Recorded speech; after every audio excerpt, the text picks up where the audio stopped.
robber. Norway furious at EU fishing power grab as 14k tonne plundered. The EU is deciding fish quotas in Norwegian waters that are beyond their territorial claims, and even allocating catch amounts for the UK. The EU is reportedly allocating fishing quotas over a region that they don't even own, the Svalbard zone in the Arctic Circle. The bloc is even portioning cod quotas for the UK in this zone. Arnberg Jefflot, a political advisor to the EU, an interest group against Norwegian membership of the European Union, EU, and a Trondheim regional politician said, Norway Fisheries relies on the law of the sea and believes that either Svalbard has its own economic zone or the archipelago is an extension of Norway's shelf. Svalbard is part of Norway and Norway decides. However, the political advisor warned that the EU has never formally accepted this view, but has stated that it is Norway and Russia that set the total quotas and it is Norway that distributes the quotas. He added, in order to preserve peace, Norway has granted quotas based on historic fishing, but never accepted that this means that other countries are entitled to free fishing. After Brexit, Norway has given the United Kingdom 5,500 tonnes and the EU 17,855 tonnes. The EU has taken action and in a European Council regulation on the 28th of January 2021 to give 5 EU countries the licence to fish 28,431 tonnes of cod.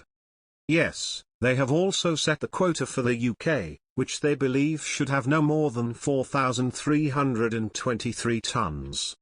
This news comes as the Prime Minister's Brexit deal has left the UK's fishing industry filleted, a Brexiteer has said in a scathing verdict on the agreement the Prime Minister signed at the end of last year. Meanwhile, more two-thirds of Scottish employees plan to recruit new staff as business confidence climbs above pre-pandemic levels, a survey has indicated, dealing a blow to Brexit naysayers, including First Minister Nicola Sturgeon. Former Brexit Party MEP Ben Habib, writing on the Think Scotland website, said, "There's no avoiding the truth, our fishermen were filleted by Boris." He explained, throughout the general election campaign, after he won his thumping majority and throughout 2020, he went on saying the same thing, we would have total control of our water. Eventually, when the future trading arrangements were settled in the form of the Trade and Cooperation Agreement, TNCA, released last year on Christmas Eve, he claimed this delivered on his promise to take back control.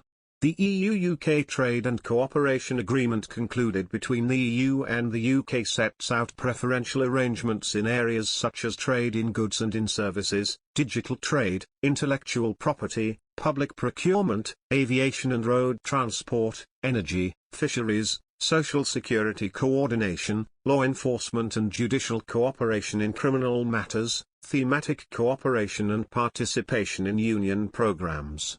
It is underpinned by provisions ensuring a level playing field and respect for fundamental rights. While it will by no means match the level of economic integration that existed while the UK was an EU member state, the Trade and Cooperation Agreement goes beyond traditional free trade agreements and provides a solid basis for preserving our long-standing friendship and cooperation. The Trade and Cooperation Agreement was signed on the 30th of December 2020, was applied provisionally as of the 1st of January 2021 and entered into force on the 1st of May 2021. He is either deluded or is seeking to delude because he could not be more wrong. The UK had in fact agreed to provide fixed fishing quotas to the EU all the way down to 6 miles off the coast, only on a marginally declining scale to 2026, Mr. Habib pointed out.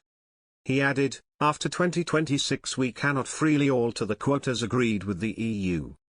In other news, research published by the Chartered Institute of Personnel and Development, CIPD, suggested 67% of Scottish employers plan to recruit in the 3 months to September, up from 45% 6 months ago and 41% this time last year.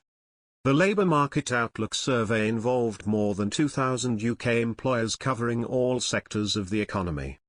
The CIPD, which specialises in human resources and job training, said the number of Scottish employers planning on redundancies has settled around 9%, compared to 32% in summer 2020. This suggests the end of the furlough scheme should be a relatively smooth transition with minimal job losses, it added.